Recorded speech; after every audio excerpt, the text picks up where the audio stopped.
You gonna try and put it on with the hat, or? Yeah. Yeah, you got one ear there. You gonna do the whole podcast like that? I'm not gonna. What a miserable audio listener podcast that would be. Turn mine up a little bit. Happy Halloween! Hey, happy Halloween! So this is gonna come out, I think, on like the 28th. So Okay. right before Halloween. You might be asking yourself, Gus, you're in costume.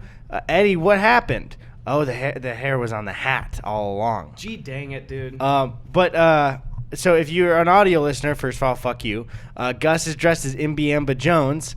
I had ordered a Luigi costume, and it was stolen from in front of our place. So somebody went out on a limb to steal a package, and they opened it up to a Luigi costume. So I think in turn they got the worst deal here, even though your stuff was stolen. I wanted the costume, and some people were like, when I tweeted about it, were like, you already own one, but it's in Chicago, so I can't. So right now, I'm wearing merch that's out this week. Boom, baby. It's merch that I'm selling. If you're an audio listener, go fuck yourself. It's can I legally say what it's parodying? Is that fine? I don't know, probably. Yeah, right? Yeah. It's a parody on the Dare shirt, but it says stop and then stop a bunch of times. Here it is. So if you're an audio listener, just picture a Dare shirt, but it says stop instead all over the shirt. Mm-hmm. And if you're a video person, you don't have to use your imagination at all. So you can, it'll be linked in the description if you want it. It helps support me. My last video got demonetized, and my Luigi costume got stolen. So I need some reimbursement money from that one.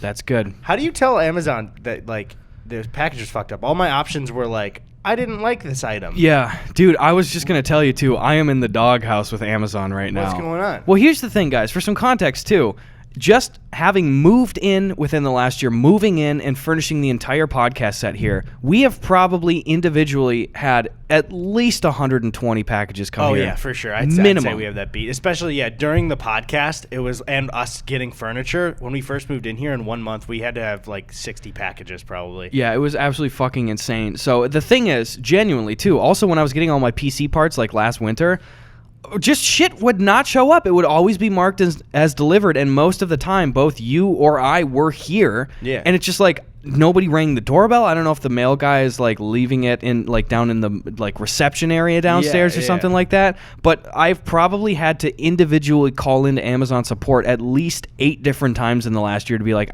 this was marked as delivered. I just don't have it. People are just stealing packages from our building. That's got to be happening, you know? And so even still, like 2 weeks ago, I ordered another pair of headphones for the podcast because I left some in Wisconsin, and it didn't come. It was marked as delivered. I was like, okay, well, shit, I'll give it a few days. It didn't show up. I called in. I was like, listen, I don't have this package here. And also, I ordered a Switch dock, and they charged me for it, and I never got it. So I was like, I didn't get that one either. So they sent me a new one, but then they tried to charge me. They're like, you never sent back the first package that had an issue? Because that's the thing. They want you to send back one that got stolen because they're like, that's the issue, right? You weren't happy with that one. Yeah, I was like, I didn't get it. Yeah. I did not get it. So I was like, no, I don't. Like, I got the thing eventually, the Switch one, but you charged me again. I want a refund because I never got it, and people were here the whole time. Yeah. And I still didn't get my fucking headphones. And usually in the past, they'll just, I am so sorry, sir. I will get you a replacement right now. But this time they're like, okay, well, we're going to have to launch a little bit of an investigation on our end. I was like, investigate what? What are you going to be like Dick Tracy downstairs with the nickel? Hey. Yeah, like what the fuck are they going to do? We should probably just report it to our building because do they have a camera set up for that area? I don't know. Because it's like consistent where somebody is stealing packages, probably multiple people because it's so easy. They'll just leave a bunch of packages out. Yeah, it's irresponsible. Yeah, so we probably should. That's the frustrating thing is, guys, for our mailbox, like the Luigi costume could have just been put in our mailbox, but it was left out in the open for absolutely no reason, and now it's stolen, and I'll never replace it. No, you don't have it's to. Okay. Man. You don't have to. Dude, I called him again because when I called in the first time to Amazon customer support, it was on, like, let me see how many days ago. It was 9 days ago. Oh, man. And they were like, okay, well, you will know within 72 hours. Well, fucking 8 days later, I called again last night. I was like, hey, listen, I still don't have it. I still don't have my refund, and this hasn't been processed. And, like, I didn't get it, and nobody told me about the results of the quote-unquote investigation. Yeah. And last night, too, they were saying, like, I got kicked to a higher up, and she goes, we've noticed that this has been happening a few times with you. And it's like, they're suspicious. Yeah. It's like, I'm not taking advantage of this. Exactly. It's like it happened a few times because the delivery guy's leaving packages out in the open for people to steal. Yeah. It's like, what the fuck, dude? Nobody brings... And the thing is, most of the time, they deliver them right to the apartment door, you know? Yeah. So I don't know what's going on. Maybe they're getting slammed certain days and leaving them downstairs. But, like, dude, if it's getting to the door, we are always home. We will know.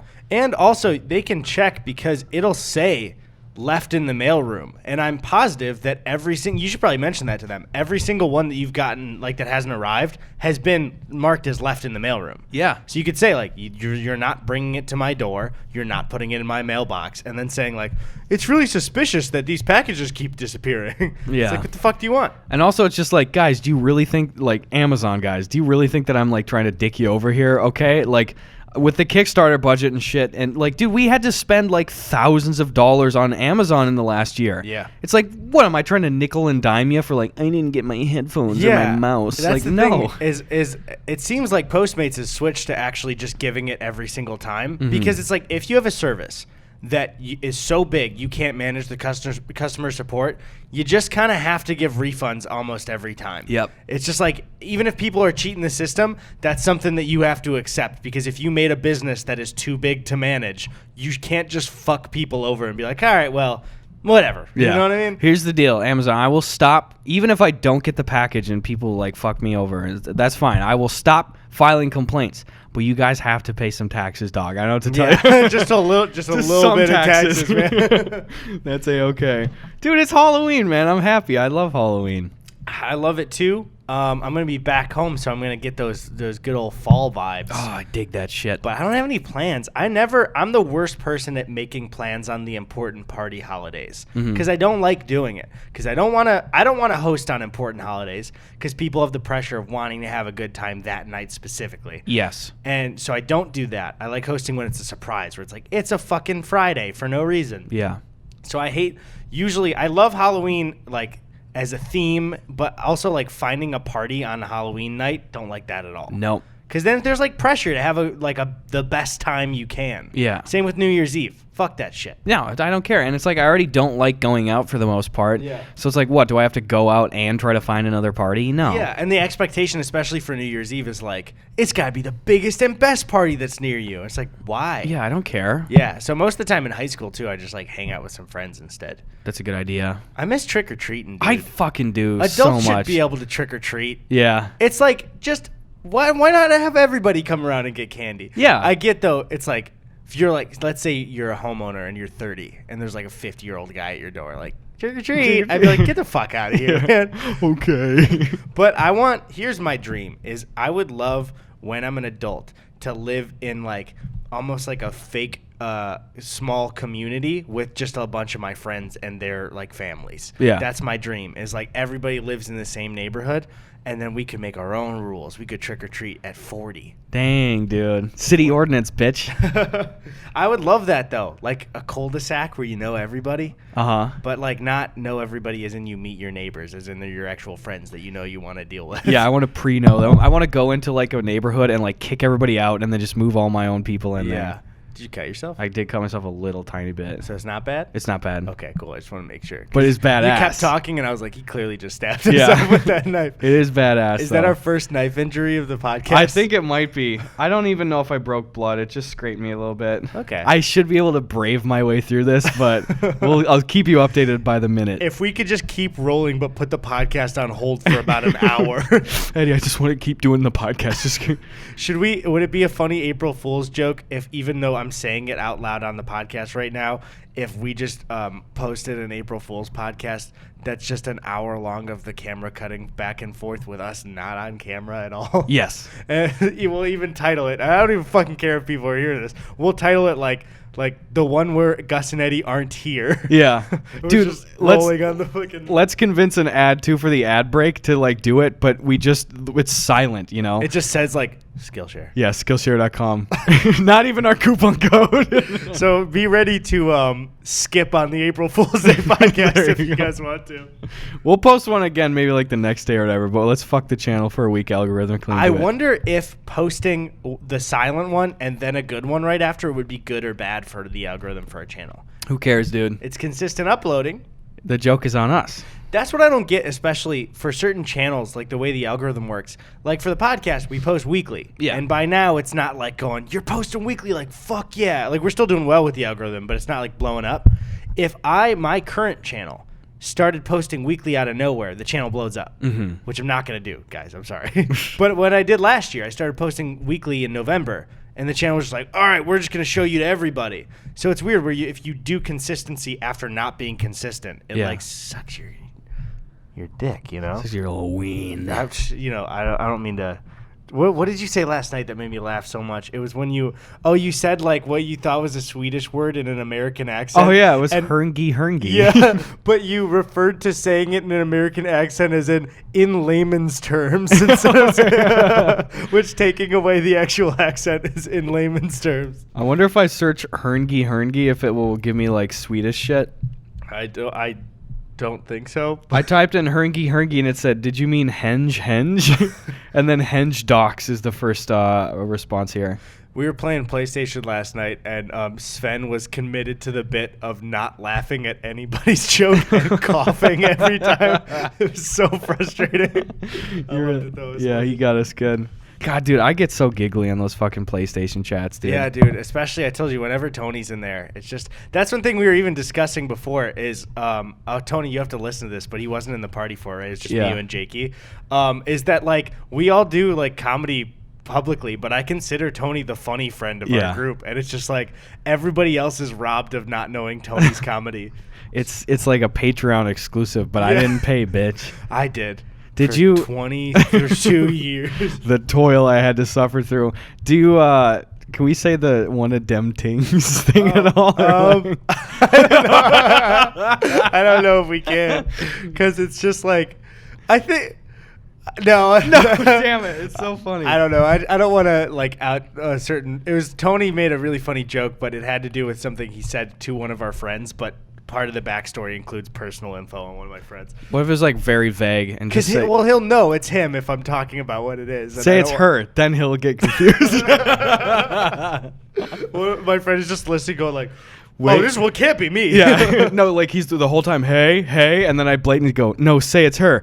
Okay, yeah. That's not me. That's a girl. To the drawing board.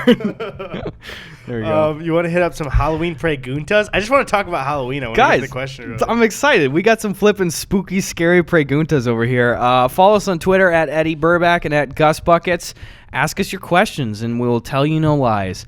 At Cotter Stoney says, "What's your favorite scary/Halloween movie?" This doesn't necessarily mean the scariest one, but one that you really like or continue to watch. One that sparks. It's not an actual really horror movie, but it still sparks so much nostalgia for me. Is the Halloween Town movies, dude? Oh yeah, the fucking Disney Channel originals. Because I would watch them with my sister and Tony, and I don't watch them every year or anything. But when I watch them, I just like it's like being attacked with just your childhood because I haven't seen it since. Yeah, it's not a classic at all, dude. I never saw it, and then like a few weeks ago, like Sabrina strong-armed me into watching it, and I was just the first one. Yeah, for the first time, I was just like, "Dog, it's really bad." I missed it, so like it's too late. I missed the boat on this one because there's no nostalgia for it, so it's just like this is just dog shit. Yeah, it's so bad. Know what to tell you, dog.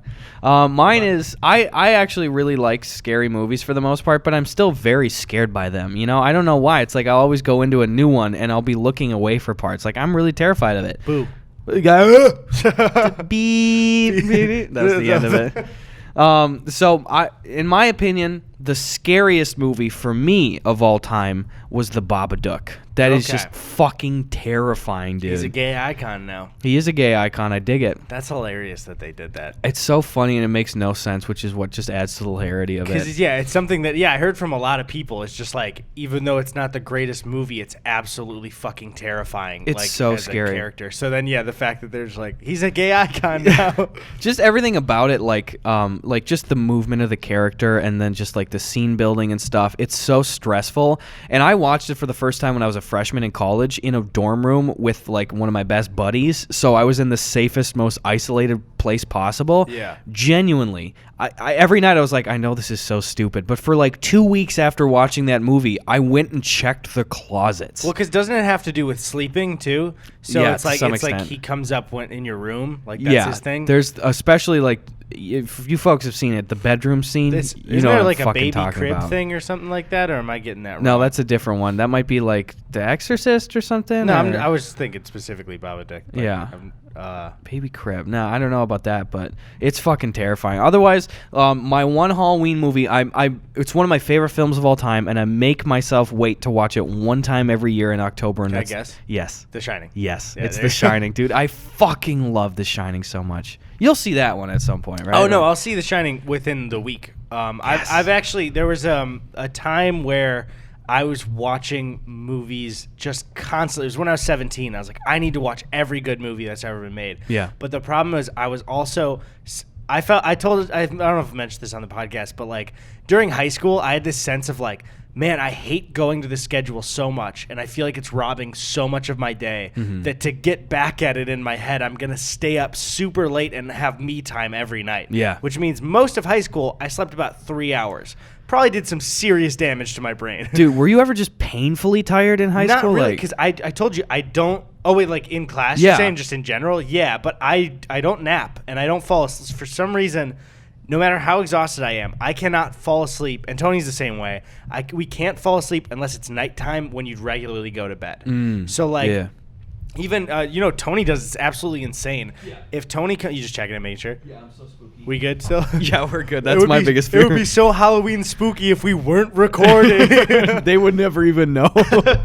But like when Tony travels here and he has a flight at like 7 a.m. it takes off. Yeah. And I'm like, all right, when are you going to go to sleep? He's like, no, I'll just stay awake. And then he just comes here, like has the entire second day being awake and then just goes to bed. That is Everything's normal. insanity, dude. Yeah, I've done it before too. So even in high school, then it's like I would sleep a little bit and that'd be fine. But here's where it started catching up to me was junior year when I was trying to watch all those movies. I've mentioned this before. I would watch them. I would Google like streaming free movies, you know, and I would watch it on an iPad and rest it on my chest. But I started getting so tired after school that I would start to doze off. But then my iPad would slap me in the face back awake. And The Shining one was one of those where I was already kind of falling asleep. And it's not the best movie if you're tired, because it's slowly paced. It's a slow burn. Yeah, so it's I never got far into it, but I never thought it was bad at all. And then I just got distracted because I was a teenager. Yeah. Sometime this week, you want to watch it here? Yes. Main room? Fuck yeah, dude. Oh, I'm so stoked. I haven't seen it this cycle yet. It's so fun. And I'm sure by the time this comes out that Dr. Sleep is probably going to be out, the sequel. I'm going to be dodging reviews like crazy. I want to go into it blind. I did the same thing for like El Camino. I even told Eddie, I was like, listen, I almost don't even want to ask like, did you even like it or not? Because like, I know how shitty I am as a moviegoer. Like, I'm a self-proclaimed elitist. I have to look at the Rotten Tomatoes scores and shit going into it, you know? Yeah. And that'll dictate if I even want to go, which is fucking stupid, you know? But I don't know. Anyway, Dr. Sleep, it doesn't look good, and I'm scared. It just looks I have no opinion on it at all. too new, you know?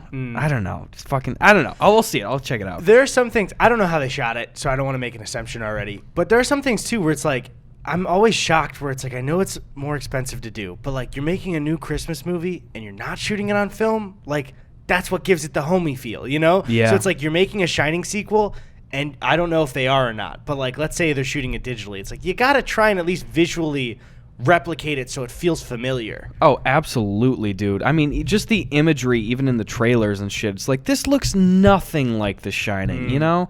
Like, they'll hit you with, like, oh, there's Danny on the little tricycle or on the fucking unibwheel or whatever. There's the like hell. 2 shots of the hallways that look like The Shining and then the rest don't at all. Yeah. And You know what's weird is even not seeing The Shining. I watched Ready Player One, and it was pretty good. It was a good airplane movie where I Okay. enjoyed myself. But they have a Shining scene in it, and it's really cool. Really? It's just like just a cool like kind of in the topic of The Shining where they're like in the movie kind of. shit, I got to see that one, Yeah, dude. even just watch the scene. You don't really have to watch the movie at all. Dude, I'm looking at Dr. Sleep here. They're releasing it in the U.S. on November 8th. What the fuck? That's After Halloween? What are way you doing? too late for that one, That's dude. November 8th is when like Christmas movies are coming out in theaters so they can be there for December. Yeah. God damn, that's stupid. Also, I'm looking at the director here. Not anything like stacked against him. Oh wait, okay. What do you make? He did The Haunting of Hill House recently, Okay. Yeah, which I was remember fucking hearing about that. huge and critically acclaimed. But I saw shit like a Ouija or Ouija, Origin of Evil. That's more recent then, right? Yeah, but that one was like, that was I kind heard of bad things about that. Yeah, and he did Oculus. Oculus was like, for me, it was like, yeah, it's kind of creative, but it was not as great. What did that get? 75 on Rotten Tomatoes? That's fair. I would want to see like Jordan Peele do a Shining sequel, probably. Yeah. That would be like my first pick. He makes Danny black. I love it. It was weird. There was I saw a clip of on Bobby Lee's podcast, him talking to Jordan, and it is weird where he was just saying like, we've been friends for a long time, and I almost regret seeing Get Out because my perception of you is so much different now. Where Yeah. it's like he saw him as just like his comedy friend. And it's like, you made Get Out? What the fuck? Like, where did that come from, you know? That'd be like if Jakey just made like a fucking... Actually, I think Jakey, because of his music, too, I have that little art piece in my head for Jakey, too, that he could make something serious. Yeah. So I take it back. That hypothetical was stupid. Boom, Tony, baby. throw the stupid meter up on the... He has to make like a big like After Effects. Don't do that. Yeah, make a 3D bitch. What was I going to say? If you had to make something like serious... What would you make? Like fully non-comedy, like a film or I still want to make something? an animated TV show. That's the main one. But like serious? Yeah. Oh, cool. I want it to have a cool narrative. That's what Avatar is too. Yeah. Like, there are comedic elements to keep people entertained, but That's true. And I would always have that for the most part. But I like that especially because my favorite thing about storytelling is like just thinking of something and having it get done. And the problem with a lot of traditional film is like you have to compromise all the time of like, all right, well, this is what it actually looks like. And with animation, you can pretty much like nail exactly what you're thinking about doing. It's like instantly like, oh, I want this to look like this. You can pretty much do that. Boom. But with a lot of budgeting, obviously. But still, it's like setting up cameras physically is not really a thing. That's what I always hated about making short films, is the setting up of everything. It's all that downtime. I'm just like, I'm in go mode, you know? Yep. I can't do that pacing. It's so fucking slow. Yeah. Also, I think if I ever did anything animated, I would encourage... there must be just budgeting and scheduling for every like big movie they don't record together. Yeah. But I would really encourage actors being in the same room while they recorded. I like that dynamic. I think that works best. There's something freeing. Like I would love to like. There's no reason for it. We're not going to do it. But if there was some kind of narrative thing where we could act like this on the microphones, Yeah. that's just so cool because you don't really have to fully worry about what you look like on camera. You could just act into it with somebody across from you. Gus and Eddie go That's to cool. hell. That's it. And there are no jokes. It's just CGI around us. We're just going, whoa, what? That can't be on fire, can it? Am I on fire? Is that Hitler? Is this Netherrack? All right, you got any more? Well, I was going to say for mine, I don't even know. I have no idea what I would make serious shit, you know? I'd even said before on the topic of like Shining and like video gamey shit, I want to make a fucking Shining video game. I want it. I mean, the lore is all there. It's perfectly posed to be even just like a PC exclusive, you know? You're in the Overlook Hotel. Jack's coming at you, bitch. Figure it out, you know? Like Alien Isolation. But Yes. Yeah, that'd be cool. And really like drive home like survival aspects and stuff, make it a very interactive environment and stuff. Yeah. Like, fuck, dude, I really want to do that. That'd be awesome. I'm shocked that no one's even tried to do something similar to that with a game. It's you know? weird. Yeah, I mean, like they're kind of starting now to move into those properties. Like there was that Blair Witch game too, you know? Is that out? Yeah, I think it was just mediocre. Let's check it out. That's what I heard. Blair Witch Sorry, Volume Jamie. 1. Yeah, he wasn't involved in it. I know. Rustin Parr. I don't know what the fuck. Oh, that's a sounds different like one. a That's made-up from name. 2000. It came out, I think, or at least streamers got to play it. Blair Witch game. Boom, baby. Blair Witch video game is a psychological horror game. All right, where's the reception? Critical reception for Blair Witch was generally mixed. Yeah. Yeah, I mean, like, of course, IGN jacks off on fucking everything. Yeah, 8.8. I'm excited for Jedi Fallen Order, but like a reserved excited because I like Respawn. But they wrote an article like, oh my god, you guys don't even know how crazy it is. But again, it's like, you guys told me Rock Band 4 was basically an RPG. I can never trust anything you write ever again. I don't trust games journalism at all. I trust the thing is, it's what Dunkey said. Pick somebody that you usually align with their reviews for. Yeah. And then listen to them. That's what I like with movies, I usually followed what Jeremy Johns would put on his. You ever seen his channel? No. He's a movie reviewer, and I was like, oh, I pretty much always agree with his opinion, so I want to see what he thinks about movies.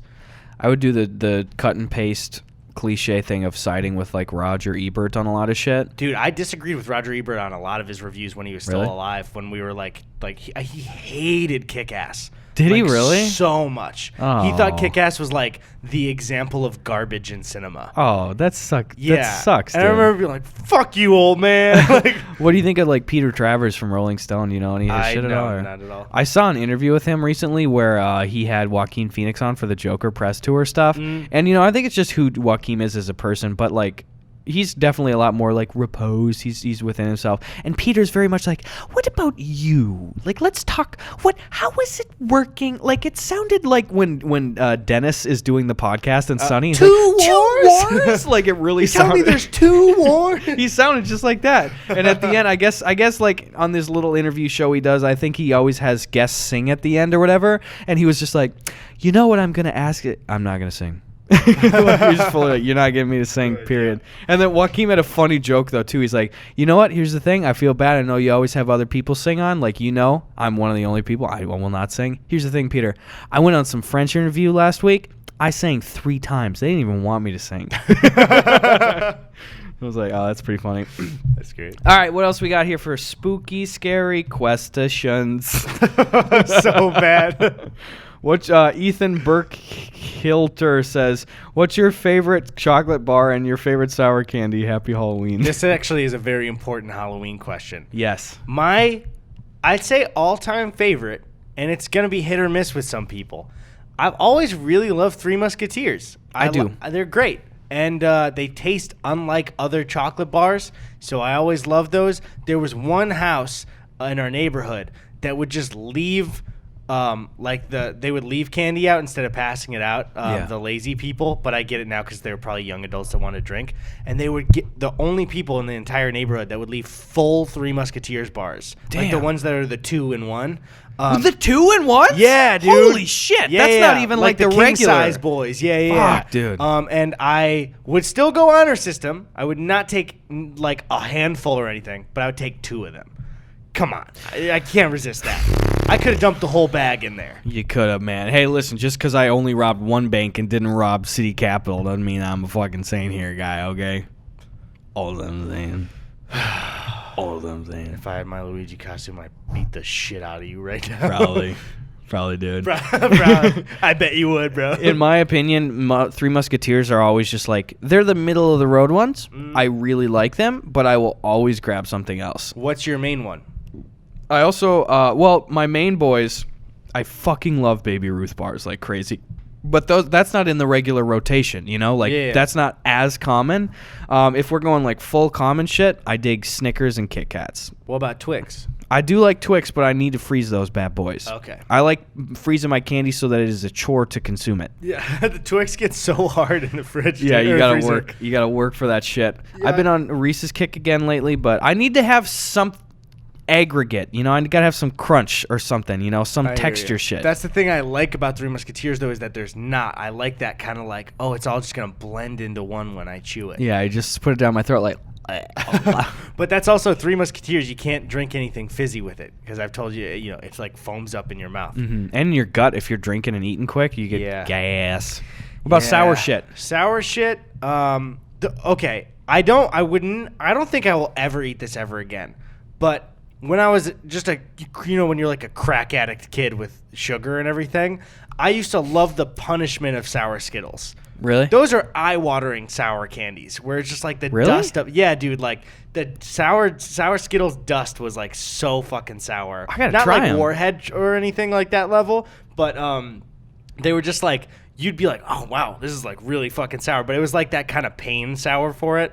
But I remember there's not my favorite either, but my friends and I would do like almost like contests of like how long can you hold how many warheads can you hold in your mouth at the same time. Dude. It's dangerous, dude. It literally burns your Burns tongue your off. yeah. Yeah. So that's not fun. But I didn't know sour Skittles were that sour. I haven't had them in years. yeah, they're not like super crazy, but they are just like horrible for you. Yeah. There was a time where Tony, his lunch was a little bit earlier than he wanted, so he would just eat sour Skittles in the middle of the high school day and then not eat until he got home. Oh, and I remember walking up to him at lunch and being like, dude, please eat something. Like, this is so bad for you. You're going to get terrible acid reflux from that, probably. He was fine, I guess. But God damn, that's he's awful. alive.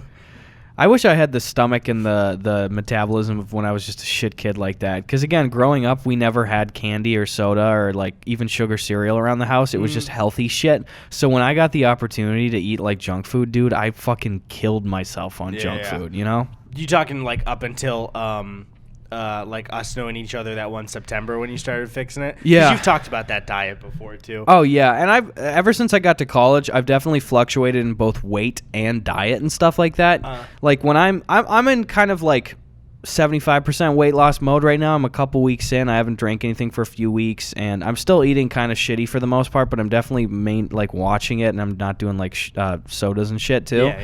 And I am down a few pounds already. Eat skeet. But yeah, dude, I continued that terrible diet going into college, and I came out of high school weighing 180 pounds, and then within the first year I must have gained at least 40 pounds, dude. Damn, dude. Because literally every day it's such a congregational thing in college too, to be like, hey, we don't know anybody on the dorm floor, like, hey, we're all gonna go down and eat lunch, you want to come? And it's like, okay, I need to go make friends. And I wasn't hungry, so I was eating like breakfast in my room, and then I would eat like a full lunch every day and a full dinner. And dude, when I would eat lunch, it would be like a full plate of pasta, a side of pizza, I would have 3 cups of soda, and a soft serve ice cream. Oh Jesus. And I would have that one of the 3 meals. I would have that twice a day, 3 sodas and a soft serve at least. Oh, because that was your dinner too? It was like lunch and dinner. Fuck, man. Yeah, dude, I plumped my ass up. That's the thing, is I told you that happened to me junior year, and then I fixed it halfway through my senior year. But it's that stuff where you don't even realize,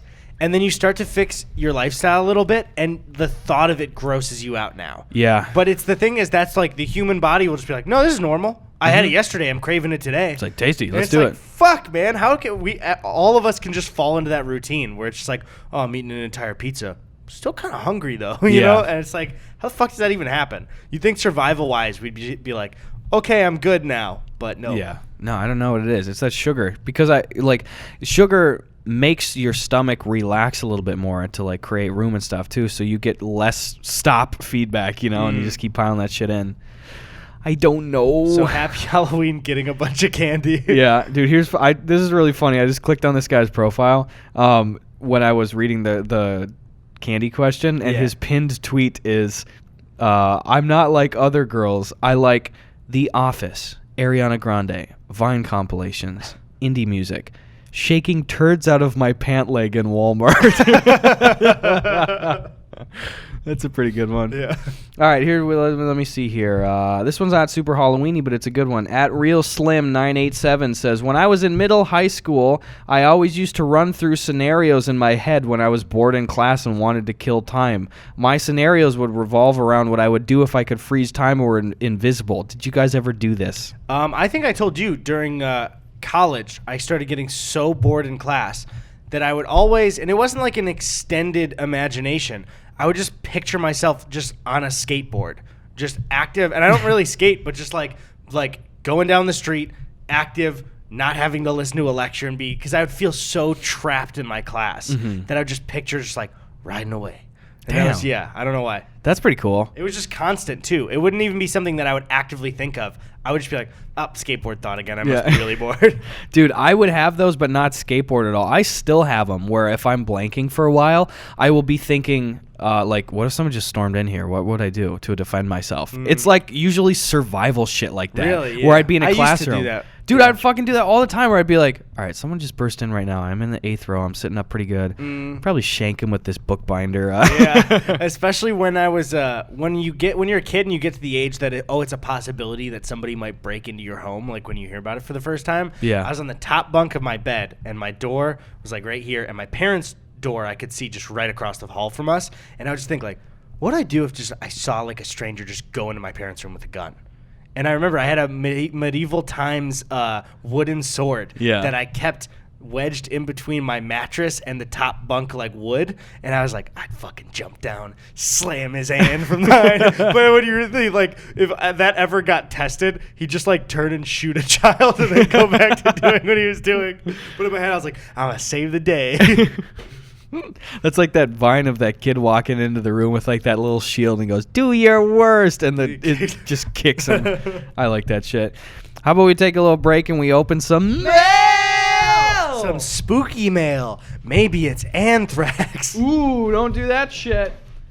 It was literally the week that we announced the podcast or whatever, or the P.O. box. And it was like one of the first fucking guys on Twitter responding was just like, "Hey, I just sent you some anthrax. I hope you enjoy." And it's like, dude, okay, I get that you are probably 100% joking, but it's like, are you fucking stupid? It's now like, I need to check about shit. Yeah, you can't fucking say that. Like, you remember that one girl, that teenage girl that tweeted like, "Hey, at American Airlines," like, yeah, and then she's like, "Wait, no, I'm just a kid." And it's like, you can't. You're gonna have to deal with consequences here. And it's like, it's not fully even about you. We have to make sure that society doesn't exist with a bunch of people threatening airlines with tweets. You know? I love that classic exchange too, because they were like, "Hey, we have your IP," and she goes, "No, my friend did it. Take her IP." Yeah. Also, it's just like, isn't that crazy where there's just the idea that, within one tweet, all of us, even you listening, within one tweet, we could all get arrested. Yep. And it's you threatening an airport. Like, you could go to jail right away from a tweet if you wanted to right now. Yeah. That's so weird. That is just bizarre. And like the response time, too, like if it's a serious threat, too, like they could be on your ass in like half an hour, you know? Yeah, exactly. That's crazy. This one I started to rip open, and it looked like there's a piece of paper in there I started to rip, so. Oops. That's a fun challenge for our viewers at home. Call up your favorite airport or like government agency. Just make a specific threat. Oh, dude, you can't do that. You can't say that. Try this at home. You're inciting violence. No, I'm just kidding. I'm clearly kidding. Legally, I have to say I'm kidding. Don't fucking. So you guys are smart. Don't do that shit. All right, this is from our boy Gavin. He says, "Howdy do, boyos. Hope you guys enjoy. Keep on keeping on." Hi, Gavin. Hey, Gavin. I love you. Was that an Amazon note? Yep. Okay, because you threw it with a way of just like, get the fuck out of here, Gavin. It's an adult coloring book. And activity book for true buckaroos. Oh, I'm a buckaroo. I am too. That's me and you. Do you ever have it where like there are words that are just like older words, but you just for a second, for some reason, the way they sound, you think like, is that like a slur or something? Buckaroo's one of those. I don't like when people say the word nook. Nook. Something in my head just goes like, I don't know, and then I'm like, wait, no, it's just a nook. It's just a nook. Do you mean nook as in like a breakfast nook? Oh, okay. Because I hear like the term nook used for like what is that shit with a baby suck on? You know, pacifier. I hear people call them a nook, and really? It sounds wrong to me in that sense. Yeah, that sounds weird. Also, I did rip this note, but it's printed. Fuck. It's printed though. Okay. But it's not fully ripped. It's just a little ripped. Also, they made it very difficult to unpack anything in this. Who did that? Who did this? No! What? There's 2 tech decks in here. Fuck yeah, bro. Dude, I took that tech deck out the other night when I went to Dank Meme Night. That shit was a hit, dog. Fuck yeah, dude. Fuck yeah. Is it a bird? Which one do you want? Oh, they're at my birdhouse. What's up? Wait, no. Oh, wait, are these your skateboards? No. Okay, Then they were so close though, dude. I forgot about this. It says Gus and Eddie, a little while back, I read Gus's tweet where he recalled a tragic story from his childhood where some asshat named Zach stole his blue birdhouse tech deck. Yep. And then likely fled the country to avoid the consequences of his actions. Never have you want to read it more because it's for you. Yeah, thank you. Never have I ever heard of such a heinous crime before in my entire life. This Zach guy makes Hitler seem like an all right dude in comparison. Endorsed. I couldn't sit idly by knowing what kind of pain Gus was likely still in from this loss, and it just so happened that I had a blue birdhouse tech deck sitting on my desk when I read that tweet. Tech Deck boys support Tech Deck boys. Zach, if you're listening, kick rocks. Your boy Jeremy. Dude, that's so cool. Thank you, dude. I appreciate you. Sorry for slightly ripping your note, but it is printed, so that's okay. That's okay. And again, not to diminish this, this is fucking cool. I know that some of my friends had this one. This is still not the board that I had. So if anybody wants to pick up where Jeremy fucking left us. Jeremy hung me out to dry. Jeremy, this is cool as shit, dude. I appreciate you. You know, somebody actually, we had a kid in 7th grade come over and steal Tony's tech deck, too. Really? I don't remember what the kind was. Fucking Zach. I remember it was just kind of like a parenting oops from my parents. Is one year Tony just asked for like a couple of tech decks. Yeah. And they just got the wires crossed, I guess, my parents, for like who wanted what. And so Tony got a tech deck, and I didn't ask for it, and got a tech deck like builder and repair kit with like a bunch of different boards. Oh, dude. And Tony's just like, what the fuck, dude? Yeah. Like privately, he didn't say it to our parents, obviously. Yeah. But like he was just like, you didn't even ask for it. I was like, yep, sorry, dog, but this rules. So. Suck my tech dick. These are really cool. The one I had was like, it was a blue background, and I think there was some sort of like skeletal dragon or some shit on the bottom, and I don't remember though. But it was definitely Birdhouse. Dude, I still get this. I talked about this before with Yu-Gi-Oh cards. Like, you ever see shit from your childhood, and I look at this deck, and I'm like, I get that spark of excitement. Like, it's like childhood currency. There's, I don't know if it's even just like the art for it or just seeing it, but yeah, it was so... As a kid, it was like this special thing where when you saw it, you thought that like, yeah, like, oh, it's currency. Like, I can trade it, I can play with it. This is so cool. You know what I still have for that is What's that? I think I told you about this before. I lost. It didn't even matter. It was a Happy Meal toy. It was a Sonic sponsorship. And it was like those little like video games that they would actually bring where it would be like a mini digital actual game you could play. I had the Tails one. Okay, cool. Yeah, I think it was the Sonic one where it was like pretty much just moving in and out of traffic. Like it was like just dodging cars that would come up. Yeah. And I lost it in my room and never found it. And I just got set on where I'm like, I don't even really want to play it that much, but it's just like this little blue game thing that I can't find every time I clean my room. I never found it. So that's it. So give us that. Oh, I didn't even think. Yeah. I told you before when I got like drunk a couple months ago and I ordered a bunch of like nostalgic shit. I ordered the Sonic McDonald's game that I had. It was the Tails one. It was like $30. I was like, what am I doing? This is from Paige. This is really nice. She said, you can read on the podcast. It's short. Nice. She said, so, wait. Well, I'm so confused. Is this, wait. Oh, it's the one we endorsed for junior class president. Oh, did she win? Hold up. Thank you so much. It says the officially endorsed candidate of the Gus Eddy podcast. Oh, good. Gus Eddy, thank you so much for endorsing me for my run for junior class president. Unfortunately, I lost. But your shout out and support made my entire week. From one boy to another, thanks for the support. # boys supporting boys. Sincerely, Paige. And she said, P.S. These were real cards I handed out over like in school. How did she lose, dude? We're so popular and so famous. How did this podcast not get her elected? I bet her competitor had like Dax Shepard or a bigger podcast or some shit that like endorsed her. Dude, fuck that. Here's the thing. Your political route's not over yet. You ever heard of a coup? Look it up. Or, close the knife. Yeah, what's up? Senior class president. Instead of a coup. Coup. You could start the government right now, Paige, is the thing. What's up? She said, I'm not from Australia, California, actually, but this is a well-known in my area as some of the best-tasting licorice ever, so I couldn't resist sharing some for, and she said, the boys in bold. Boom, baby. Soft Australian licorice. Soft Australian We can have licorice. that later, but if you we'll want some fuck it now. up. This is cool as shit. Dude, how the fuck did she lose, man? I'm just bummed for her. Here's the thing, You Paige. deserved it, Paige. Paige, here, show this next clip to all of your classmates, even the ones that might have voted for you, okay? But especially ones that didn't vote for you. Hey. Keep that in. Hey. Fuck you, dude. You could have had political greatness bestowed upon you in your dumbass grade. Paige for president. Paige could have abolished slavery, but you didn't elect her. I hate you so bad. Everyone in your class that didn't vote for Paige is a loser. That's pretty good. That's pretty good. She'll win next year with Yeah. our threats. Do you think there's somebody who didn't vote for her but does know us and ignored our official endorsement? Can you imagine the gall of that person? I would want that person to get hurt somehow.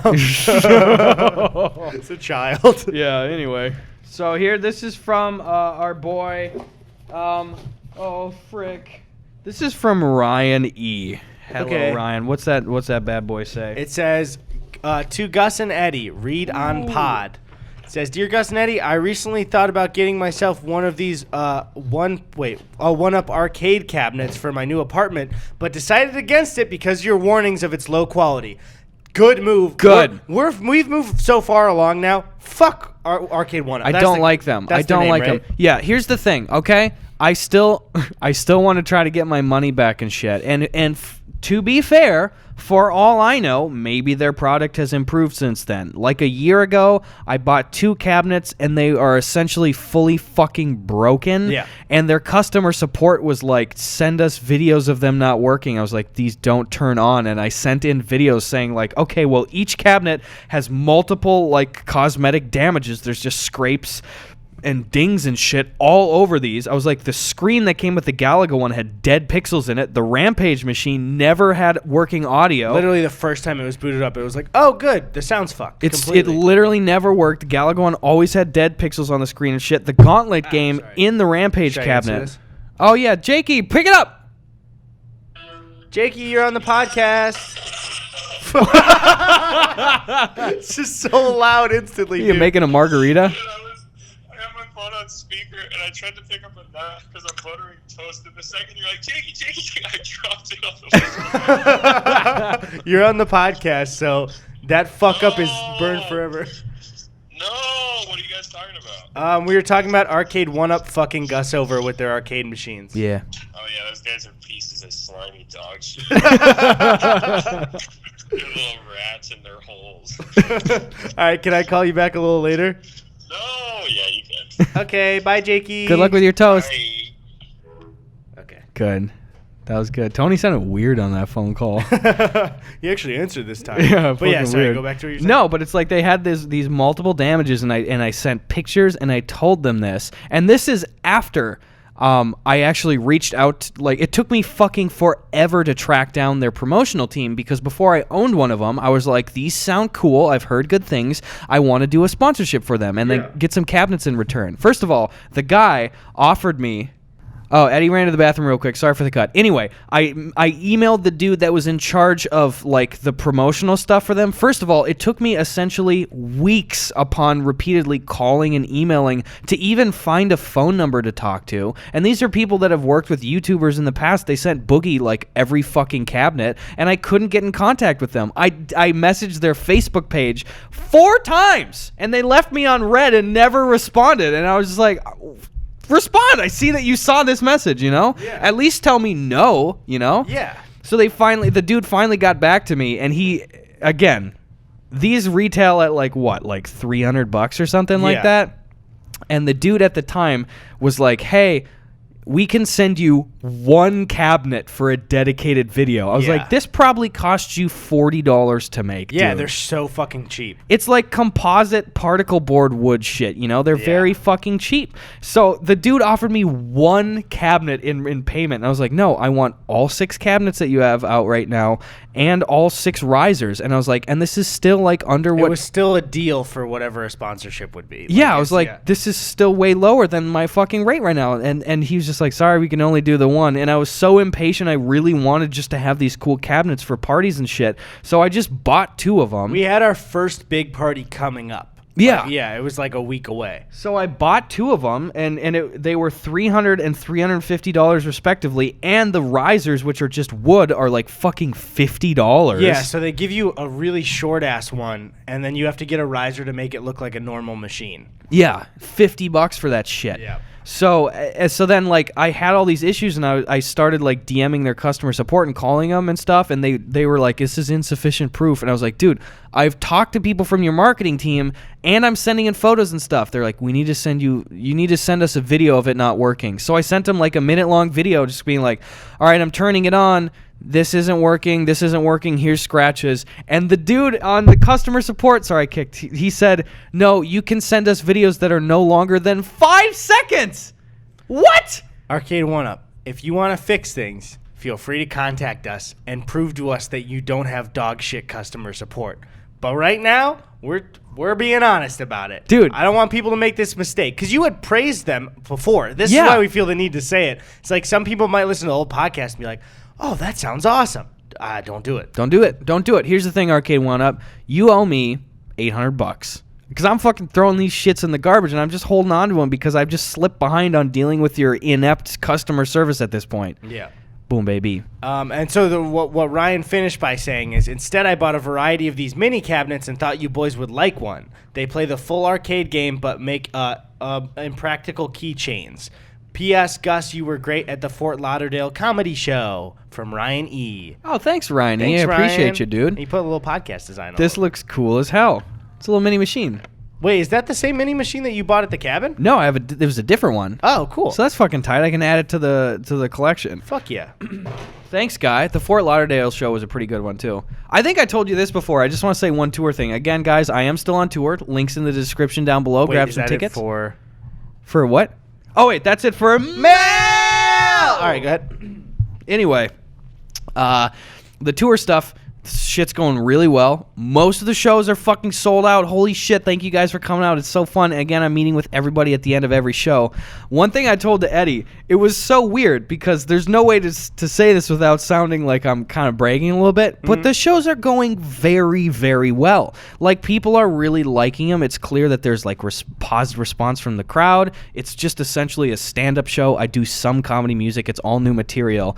And at this point in time, like, I've pretty consistently come to expect, like, well, this joke has this laugh and this is a funny bit and like this is really working. Like, I got the show really tuned up at this point. Yeah. Anyway, we went to I did the show in Philly and the crowd was like just really kind and everything. The room was packed full. It wasn't sold out, but it was like really, really full. Okay. And I did the same exact show in Philly. I was feeling good. I had my Beat Coastal shirt on. I was all fresh.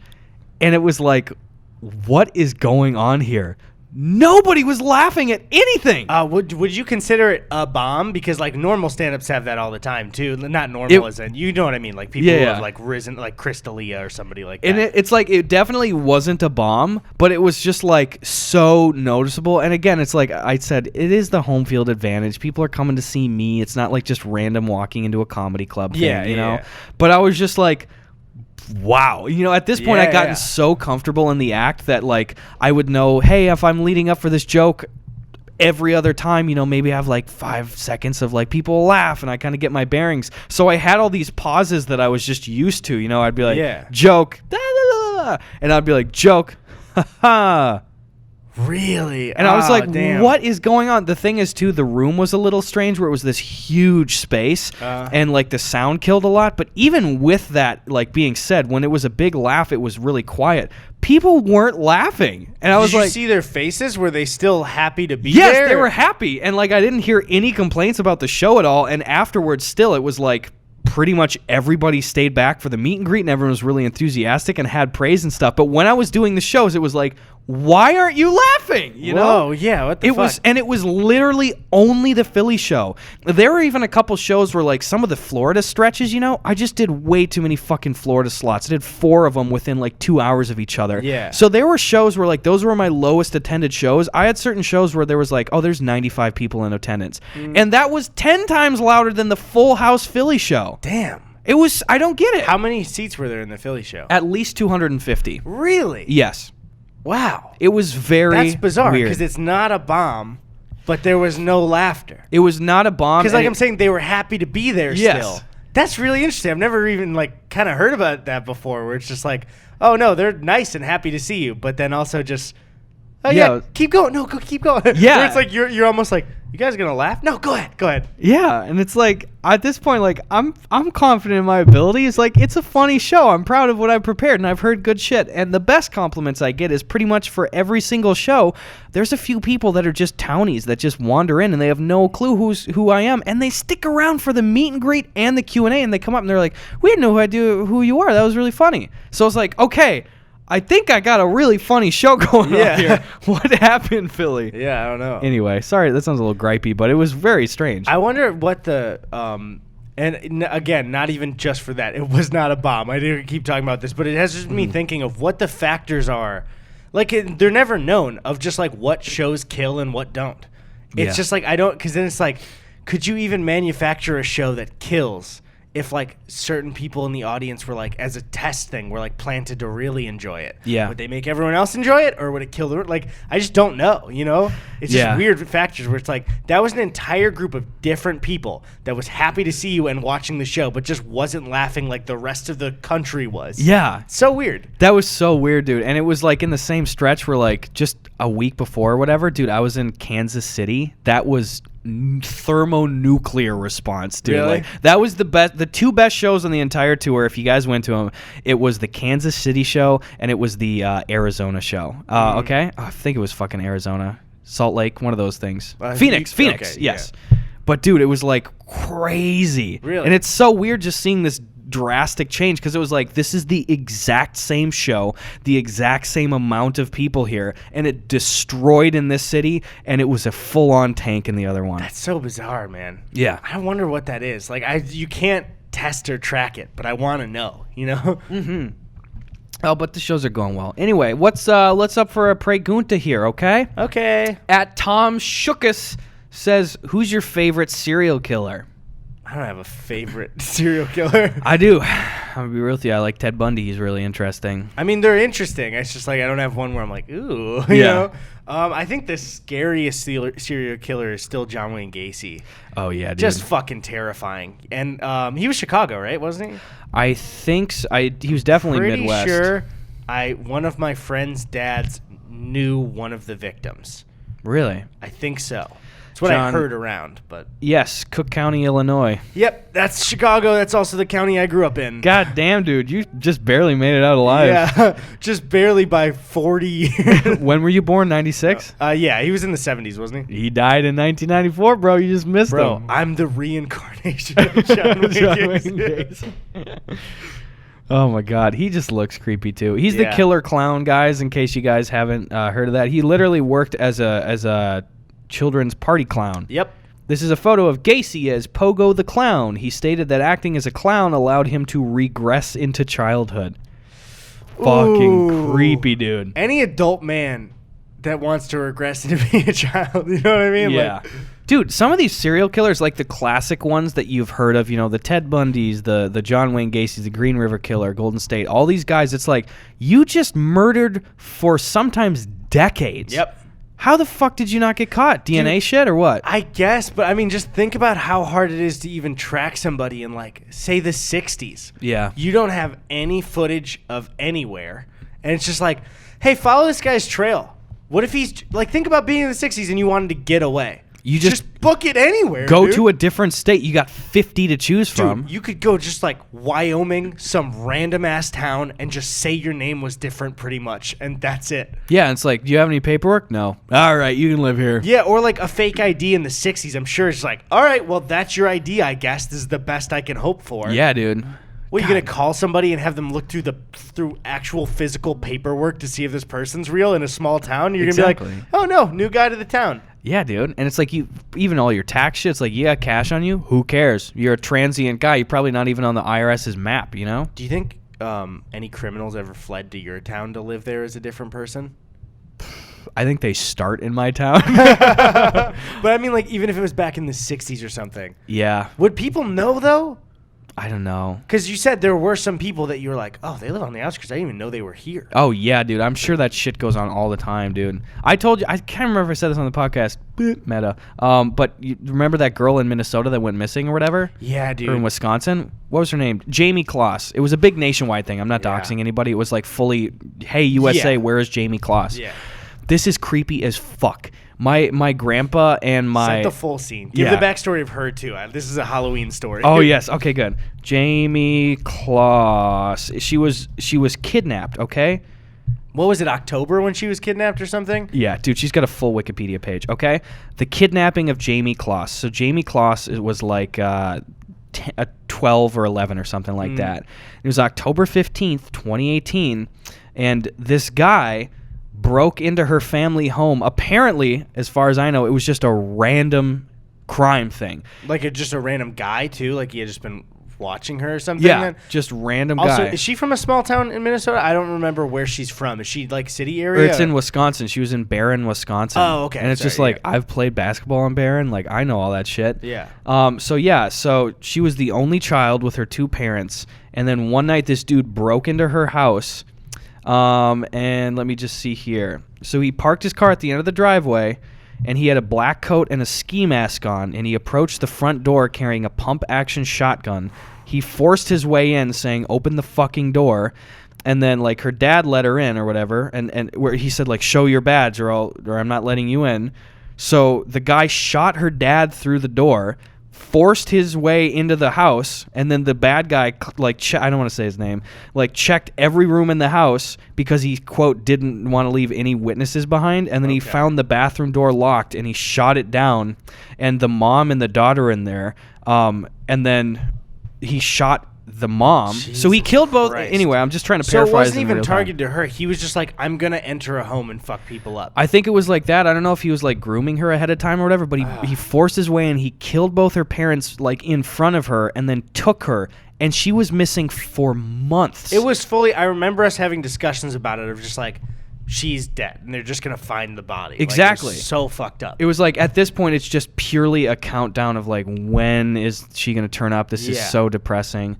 Anyway, on the afternoon of January 10th, which is like 3 months after she was stolen, the guy told Jamie that he was leaving for a few hours, and he put her under his bed in his usual routine. Can I just read this little snippet? Yeah. Or is it about the routine for it? Or, Yeah. Or it's like about the finding thing. So he put her under his bed. After he departed, Klaus pushed the objects around the bed far enough for her to escape and ran away from the house. Well, one thing I was going to mention really quick, wasn't it like, didn't he almost all the time had her in the dark under his bed? Yeah, and he'd then have guests over. Yeah, he'd have guests over while she was there, and then like would open it to like feed her, and like it's just like she's in a dark box for 2 months. Yeah, it's fucking terrifying, dude. Anyway, after he departed, Jamie pushed the objects around under the bed far enough for her to escape and ran away from the house wearing a light shirt, leggings, and a pair of Patterson... the guy's name is fucking Patterson. He's in jail. He's going to rot forever. Fuck that guy. Wearing a pair of Patterson sneakers in the snow. Klaus came across a local woman walking her dog who recognized her from the news reports and immediately took her to a neighbor's house. After the woman called the police, Klaus told them the dude's name had killed her parents, taken her, and kept her prisoner just a few houses away in the neighborhood. Okay? Fuck. So they fucking found her. Yeah, and also the thing that's gonna make everybody mad is the reward thing. Yeah, Remember okay, that? it is fucked. I don't know what it, like, We maybe should look it up before we make a claim of it. Yes, exactly. Because they were offering a reward for anybody who could find her. It was like 50 grand, I want to say. Yeah. Okay, yeah, dude, this is all over CNN, New York Times and shit. Okay. So people and law enforcement had accrued $50,000 as a reward that would lead to her safe return. Right. So then $50,000 is the reward. Her parents were killed, and she rescued and escaped herself, and they only paid her half. What? She found herself. She has nothing, you fucking idiot. Like, how could they do? Where did the other money go? I don't know. Did the police department keep it? That $25,000 was donated by Hormel Foods, the Minnesota-based company that owns Jenny O Turkey, blah, blah, blah, blah. But what about the other half? I don't know. The other $25,000 reward money had been put forward by the FBI.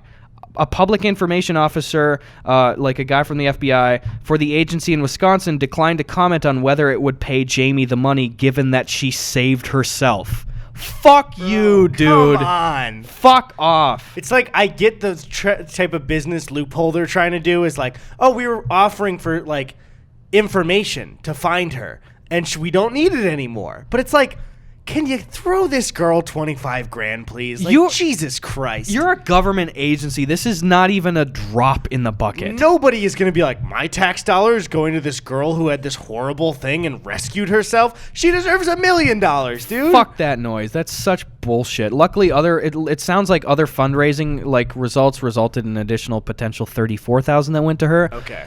I mean, there's no, Still, you can't put a it's price never tag on gonna- it. yeah. That's just a fuck you from this, like, dude, come on, pay her the rest It's the of it. principle of it. But then the extra creepy thing as well. The creepy thing is that this took place in like kind of the middle of nowhere, Wisconsin, like smaller towns and stuff. Anyway, my grandpa and my aunt and uncle and stuff, there's a family cabin that they just purchased a couple years ago. And Sabrina and I went up on like Christmas Day and we had Christmas here. We didn't know it until this girl was found. We were less than 8 minutes away from where she had been hidden. Which out there Is next door. insane. It's pretty much next door. Yes. Like even when I've stayed in like Wisconsin in the more rural areas, it's like Walmart's 40 minutes away. So to be 8 minutes within is like you're there. Like, if we had known the location, we could have gotten into the car and gotten there in a few minutes. Yeah. That is fucking terrifying, dude.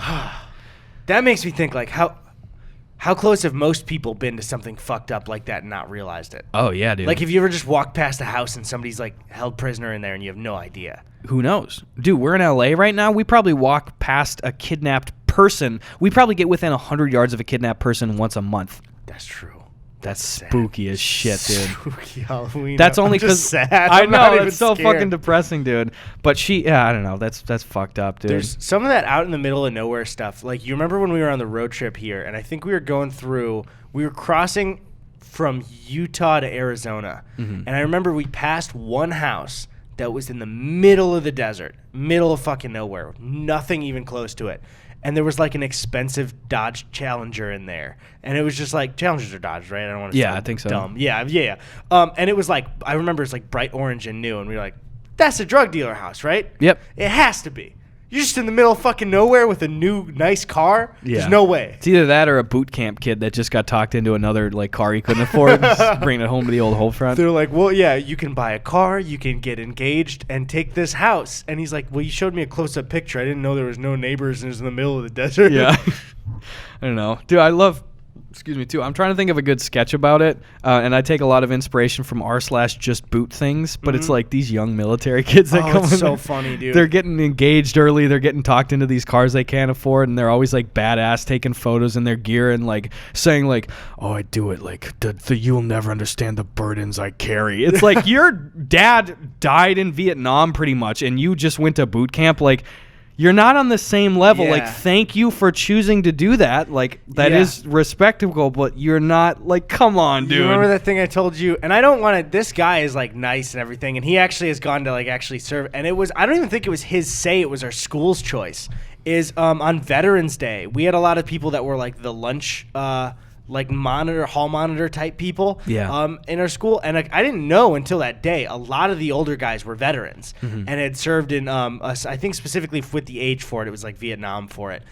And they, I think, kind of forced a kid in our class who was like becoming an officer to stand with the veterans on Veterans Day. And it's like, this is Veterans Day though. Yeah. Like, thank you for getting into serving, but like not yet though, dude. You know what I mean? Where it's just like he was still just in school, and it's like I don't think he chose to be out there though, which is just cringy for him. I'm sorry for him for that. I feel bad about that. Because people were, I wasn't mad about it, but some people were like angry in our school. Like, you can't fucking do that. It's like, I don't think he chose to go out there. It's the thing too, is it's like you have to kind of walk on eggshells with some of that like armed service shit too. Yeah. And I am of the belief that it's like clearly just every person, period. So you deserve respect, you know, be treated with respect and shit, you know. But at the same time, I view like some of the veteran stuff as like, it is a spectrum. Like signing up, like you just went through ROTC and you're like just going into basic does not put you at the same level as like somebody that like served in Vietnam. Yeah, you know, exactly. like fucking come on, Yeah, dude. that's why I still love that Sonny joke where they find out that Ben the soldier he's like, I actually had a great time during the war. I went to Italy and I was a computer programmer. It's like, oh yeah, that's not the same thing. Exactly. Yeah, or wasn't it that he sprained his ankle like getting off the plane from coming back? It's goofy shit, but oh man, yeah, that's the stuff. I love those memes too. Just like I saw one where it was, I forgot the exact meme format, but it was like me at 19 years old and something else, and it was like someone in our like ROTC at 19 years old, and it was Jim with the engagement ring, and he was wearing like a military hat. And it was like, bought this the first day. I was like, when we went on the first day. Dude, I fucking love that shit. Dude, can you imagine, like, especially for like the classic wars, like the Vietnams, World War II, even stuff like Korea and shit, like, how common it was just for forever for kids to just be like signing up for the war and shit. Yeah, dude. Like, hey, you I'm have to a be pussy. 16 to get in, but like I lied, I was 15, I joined the military. Who does that? Dude, I couldn't even imagine. I'm such a pussy. I am a little bitch boy. Like, I wanted to do entertainment, like, the entire time. So, like, anything diverging from that sounds terrifying. But they're like, how about you don't do comedy, and we give you a gun and put you in Yeah. war? And it's like, I can't do that. though. Yeah, I'm dude. sorry. Like when I was 15, I was begging my mom at Goodwill to let me buy a $5 Aeropostale shirt off the rack. You know, like I wouldn't have lasted a day in like Kuwait or something like that. Oh, man. So, thanks for serving. Thanks for guys. your serving, guys. We're clowning on you, but thank you. This is it. All right, you ready? Is it Play the national anthem, okay? me or Tony? Tony, hit him with the real national anthem. Is that the ending of That's just hit him with a. That's what you think that you're still stuck on this B thing? Yeah. It's, Where you just at like a football game where they're like, and now we stand for our like men and women at like serving for our country. It's just